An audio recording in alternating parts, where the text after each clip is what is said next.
Como siempre, a estas alturas del año, bueno, sé que hay estudiantes de diferentes carreras y hemos llevado gran parte de lo que son los sistemas, sistema cardiocirculatorio, el sistema digestivo, muscular, en realidad casi todos los sistemas ya lo hemos ido viendo en relación a lo que son los aparatos de la vida de nutrición, de generación que estamos viendo y en relación al aparato de la vida de relación. Nos correspondería hablar ya las siguientes semanas y estas actividades, las actividades que estamos desarrollando, lo que va a ser el sistema nervioso como tal. Por favor. Entonces, el sistema nervioso es un sistema bastante amplio. Tanto el sistema nervioso como el sistema endocrino son dos sistemas que se encargan de la regulación de todas las estructuras del cuerpo humano. Todo lo que percibimos, todo lo que sentimos, todo lo que escuchamos, visualizamos, todo para ser consciente tiene que llegar al sistema nervioso. Todo para dar una respuesta tiene que llegar al sistema nervioso. El sistema nervioso con el sistema endocrino se encargan de las respuestas a todos los estímulos y de controlar, ¿no?, todas las funciones de todos los órganos. El sistema nervioso, a diferencia del sistema endocrino, es de respuesta rápida e inmediata. En cambio, el sistema endocrino es de respuesta lenta. Hoy nos enfocamos en el sistema nervioso. El sistema nervioso, para su estudio, siempre clasificamos, ¿no?, todos los sistemas en dos partes: sistema nervioso central, sistema nervioso periférico. El periférico ya lo conocemos con la constitución de los plexos cervical, braquial, lumbar, sacro, coxillo, todo lo que hemos visto, y los pares craneales. Pero ¿de dónde nacen estos nervios? Del sistema nervioso central, que sería constituido por dos partes: el encéfalo como tal y la médula espinal. El encéfalo, todo lo que está dentro de la cavidad craneal, como el cerebro, cerebelo, ¿no?, el tallo encefálico con la médula oblonga, protuberancia y mesencéfalo. Entonces, todo el sistema nervioso, generalmente utilizamos los términos de aparato y sistema en muchos órganos. Para fines didácticos, el único sistema sería el sistema nervioso, porque todo el sistema nervioso consta de un solo tipo de tejido, ¿no? Y los demás aparatos tienen diferentes tipos de tejidos, pero actualmente indistintamente lo llamamos sistema o aparato. Entonces, el sistema nervioso está constituido por las células principales, las neuronas con sus subtipos. Por favor. Entonces, estas células nerviosas tienen la característica de llevar un estímulo, un potencial de acción, ¿no? La despolarización a nivel de la membrana central conduce, ¿no?, son como cables eléctricos que van desde una neurona y se transmiten a otra neurona, que perciben los estímulos de ciertas estructuras del cuerpo y tienen que llevar al sistema nervioso, o que vienen del sistema nervioso central y que van a su órgano efector y hacia el músculo. Entonces, siempre vamos a hablar de neuronas y su punto de unión, que son las sinapsis. La sinapsis, ¿no?, constituido por una neurona presináptica y una neurona postsináptica, ¿no?, las estructuras que transmiten el impulso, los neurotransmisores. Entonces, todas esas células nerviosas lo vemos microscópicamente, macroscópicamente.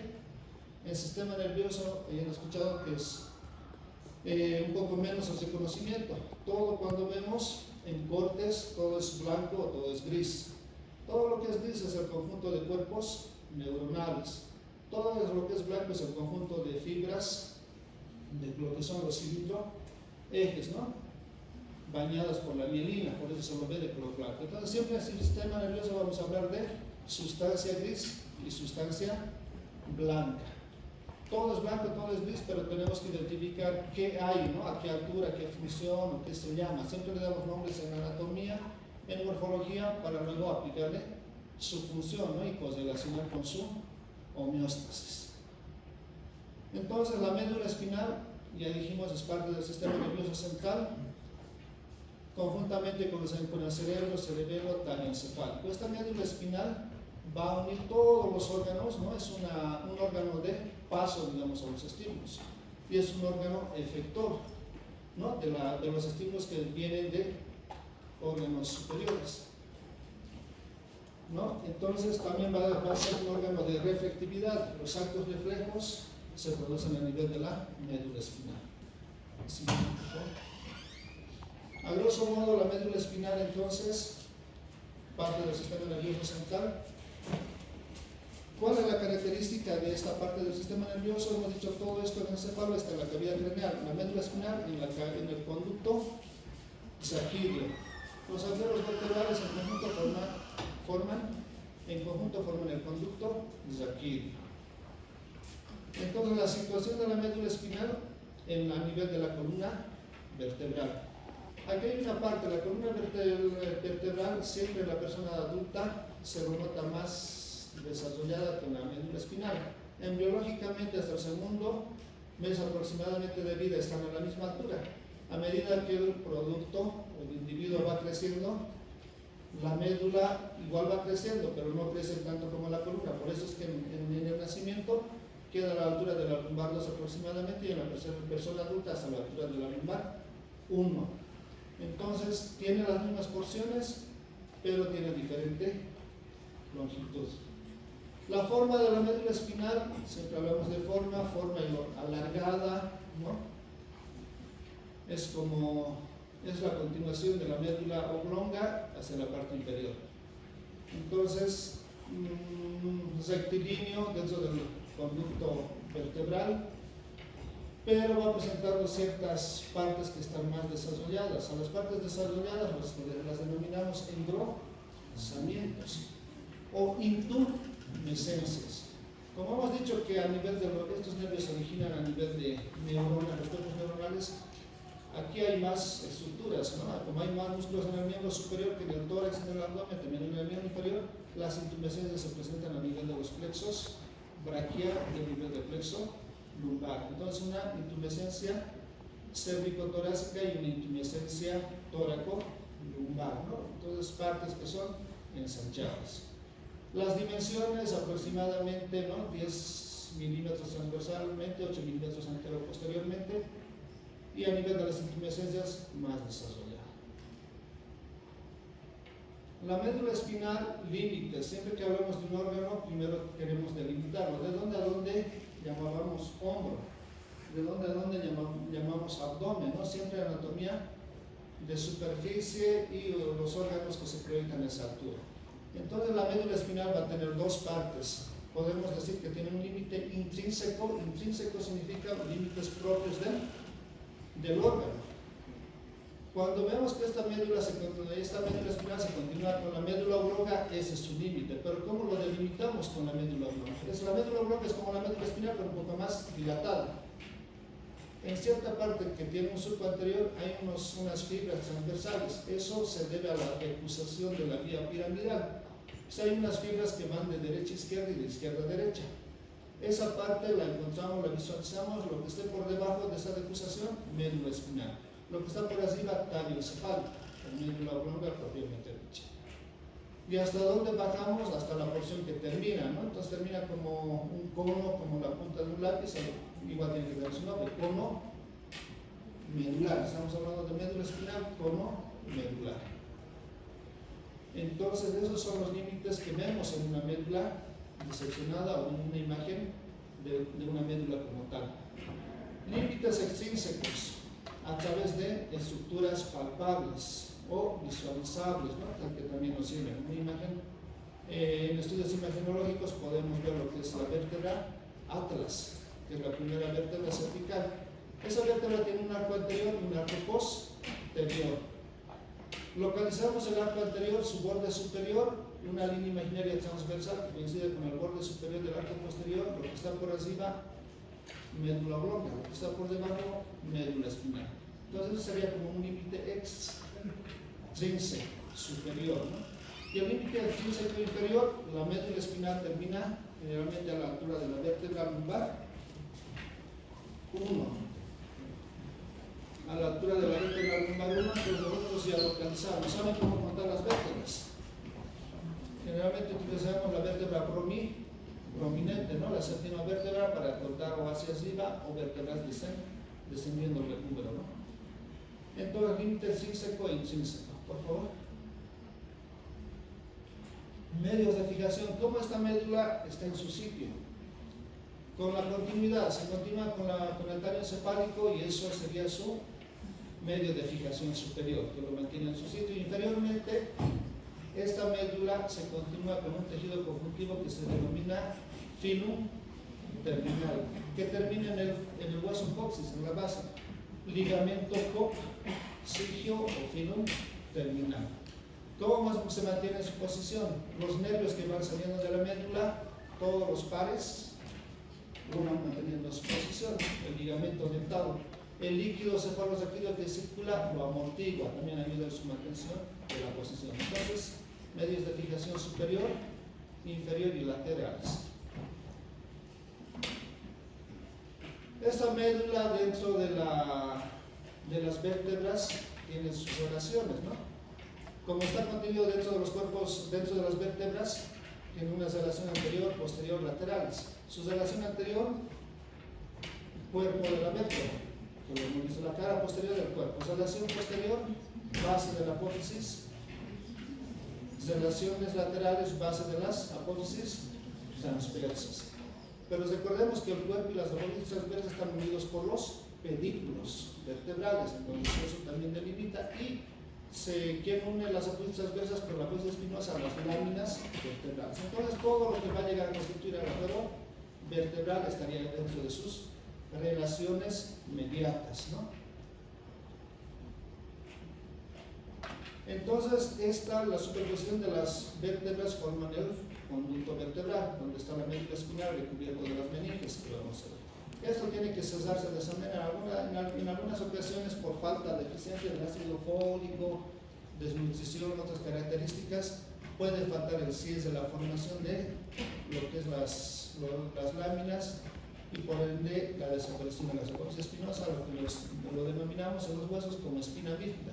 Si no existe el hueso, fácilmente puede protruir las meninges, ¿no? Y ese contiene líquido cefalorraquídeo, la llamamos meningocele. Si contiene parte de la médula espinal, parte de la caudequina, parte, o sea, tejido nervioso, mielo meningocele, mielo del tejido nervioso. Seguimos con relaciones inmediatas. Esta médula espinal o sistema nervioso central va a estar recubierto por una serie de estructuras. La más superficial, una estructura dura, engrosada, endurecida, que se denomina paquimeninge. Y las dos profundas más laxas, las leptomeninges. La paquimeninge la llamamos dura más y las leptomeninges por su forma, la intermedia, que parece una telaraña, muy fácil de lastimar, digamos, el aracnoides. En cambio, la pía madre está como un barril sobre la médula espinal, ¿no? Cubriendo la médula espinal. La pía madre, aracnoides y dura madre. ¿Cuál es la paquimeninge? La dura madre. Las leptomeninges, la pía madre y la aracnoides. Esta es la gruesa endurecida, ¿no? Por ende, si hay capas planos, va a haber espacios.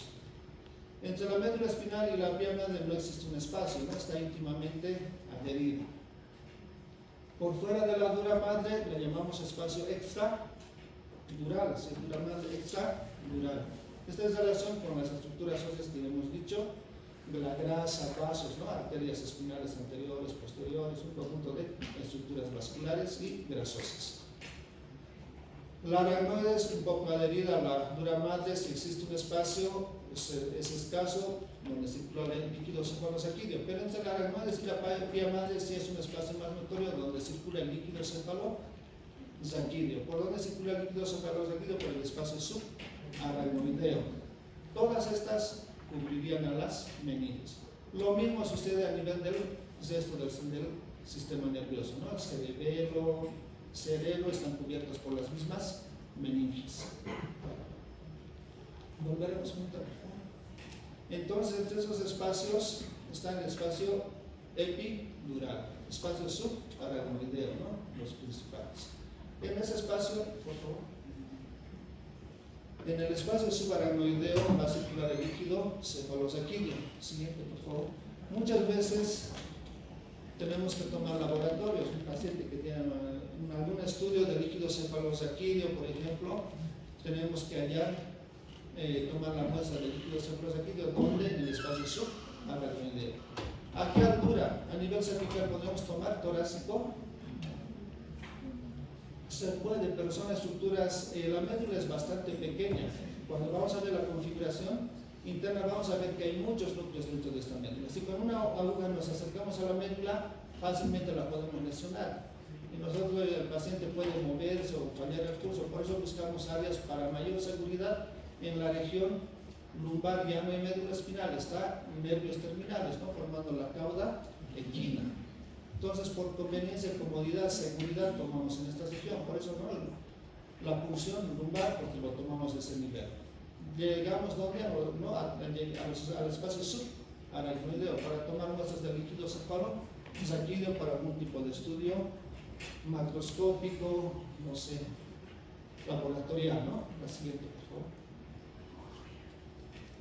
Entonces, la médula espinal, podemos dividir toda la médula espinal, igual que las vértebras, ¿no? Una médula cervical, una médula torácica, lumbar, sacra y coxígeo.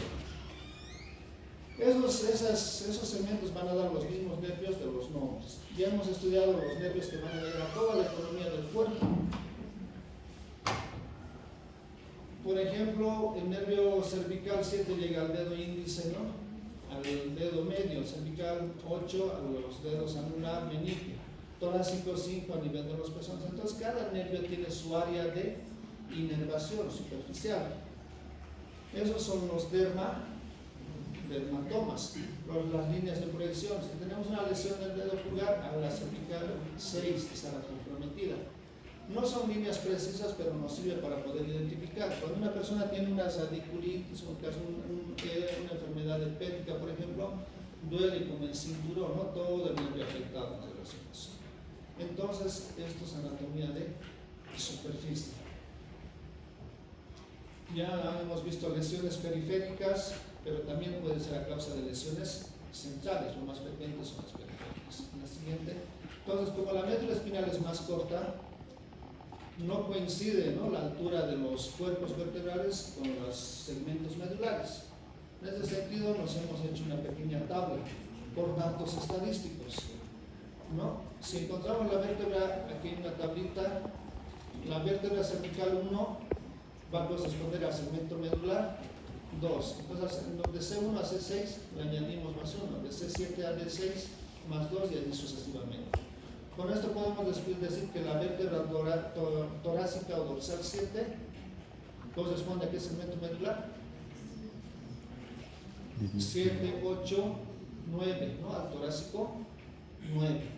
Entonces, si hacemos una anatomía de proyección, una función o nos imaginamos una lesión de ese cuerpo vertebral, va a comprometer a ese segmento medular. Esto es un poquito, hay que tener la tablita y en algún momento lo relacionando, memorizándonos, ¿no? Según esta tablita. Entonces, ¿no? Si estamos en la vértebra lumbar 1, vamos a estar a la altura de los segmentos sacro 2, sacro 3, sacro 4, sacro 5 y a nivel coxígeo, que estarían en la porción terminal, ¿no? De la médula espinal. La vértebra cervical 7, ¿a qué segmento medular corresponderá?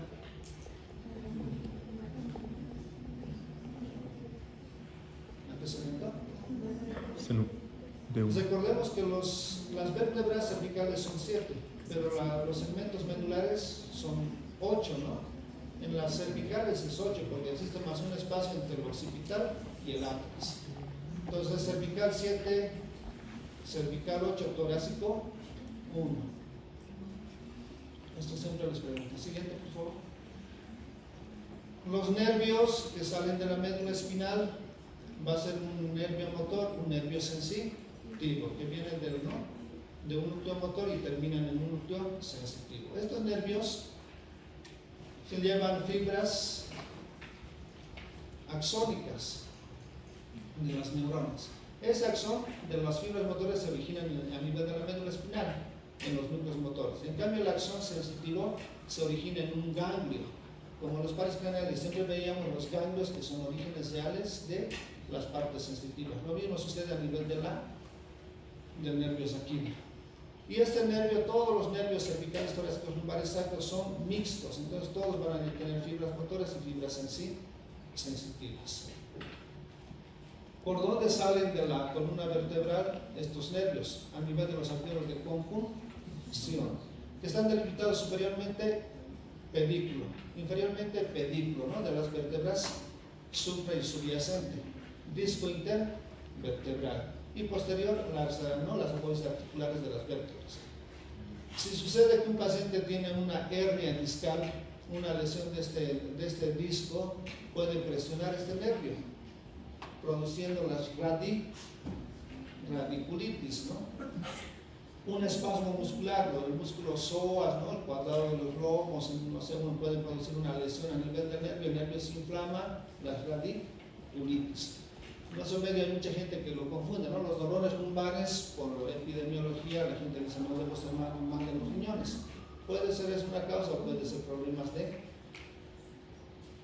a nivel de los agujeros de confusión, ¿no?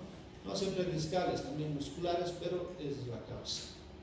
Entonces nos interesan los límites. Una lesión de estas estructuras puede comprometer el nervio. ¿Qué es la ciática?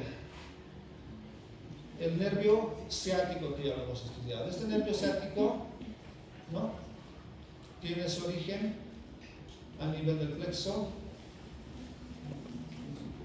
lumbar.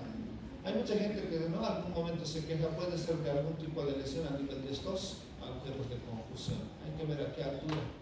Depende, ¿no? También es una patología frecuente. ¿Por qué? Porque la columna lumbar siempre es más móvil que la torácica. La cervical también es móvil, pero soporta menos peso. Por favor. Acto reflejo. Entonces, estos estímulos sensitivos, ¿no?, llegan por un nervio sensitivo a la médula espinal. Por delante de la médula espinal tiene que subir a dónde para hacerse consciente, al cerebro. Para hacerse consciente. Pero hasta que el estímulo llegue al cerebro y la respuesta vuelva para el órgano efector, para el órgano muscular, pasan milésimas de segundo. En ese sentido existen conexiones directas del nervio sensitivo con el nervio motor, quienes producen los actos reflejos. Alguna vez ustedes se han sentado, han tocado algo filoso y instantáneamente levantamos la mano y luego recién volteamos con la cabeza, recién se nos hace consciente. Claro, en un mismo momento, pero son milésimas de segundo. Eso también sucede a nivel de la médula espinal, por conexiones de núcleos de nervios sensitivos con nervios motores. Configuración externa, toda la médula espinal, una serie de surcos. Un surco en la parte anterior y un surco en la parte posterior. Surco anterior, surco posterior. Donde nacen los nervios motores, las raíces motoras, por ende se ve como un surco. Si está en la parte anterior lo llamamos surco ventrolateral. Donde llegan los nervios sensitivos, surcos dorsolaterales. Entonces, dorsolateral, dorsal medio, ventromedial y ventrolateral. Por ende, esta nos estaría dividiendo como unos cordones, un cordón anterior, cordones laterales y cordones posteriores. Todo eso, toda la médula espinal. Solo que en el cordón posterior hay un surco más que se produce en la parte media. Como está en medio de los surcos, surco intermedio, surco intermedio posterior, que solamente es en el cordón posterior. Eso solamente en la porción cervical y torácica superior. Eso nos va a delimitar, eso hemos dicho que es cordón anterior, cordones laterales y cordones posteriores. El cordón posterior, por la presencia de este surco, lo vamos a dividir en un fascículo de Gall y de Burgach. Gracilis cuneatus, delgado, uniforme. En neuroanatomía hay muchos nombres propios, ¿no? Si quieren fascículo medial, fascículo lateral, ¿no? Gracilis cuneatus, Gall, Burgach. ¿Por qué tienen nombres propios? Por sus funciones, como lo vamos a ver. Configuración interna, un corte para ver sustancia gris, sustancia blanca. Hemos dicho la sustancia gris, cuerpos neuronales. Esos cuerpos neuronales, el conjunto forman, como no se lo ve como una H, dos alas de mariposa, dice, ¿no? Dos cuernos unidos en la parte media. Entonces hay que ponerle un asta anterior y un asta posterior. Cuerno anterior, cuerno posterior, cuernos laterales y unidos por comisuras. En los labios tenemos comisura que unen ambos labios. En este caso, si une ambos cuernos, comisuras. Esa es la sustancia gris. ¿Qué función tiene el asta anterior? motor. El ácido posterior, sensitivo. Los ácidos laterales, vegetativos, órganos vegetativos. Poco más motor anteriormente, más sensitivo, pero vegetativos.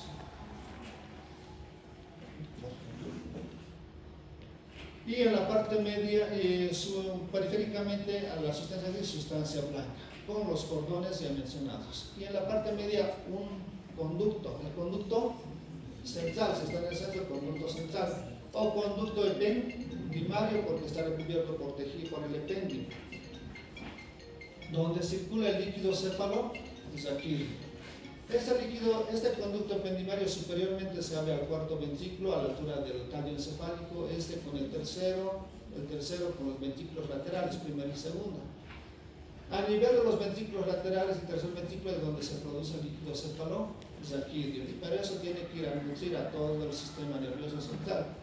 A nivel del cerebelo existen los acuerdos Yuska-Mackenzie, que por donde sale ese líquido cefalosacárido para recubrir a todo el sistema nervioso central por debajo de la aracnoides. ¿No? Ahí se produce y se reabsorben las granulaciones aracnoideas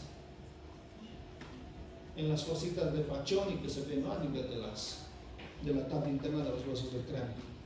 Entonces acá el conducto central, donde circula el líquido cefalorraquídeo. Por favor. Hasta ahí sería la médula espinal. Sustancia gris, sustancia blanca. ¿Está bien? ¿Preguntas, comentarios? Entonces un poquito lo vamos, todo esto en la médula espinal se ve sustancia gris y sustancia blanca. Ahí descansaremos medio minuto, por favor. Párense, por favor.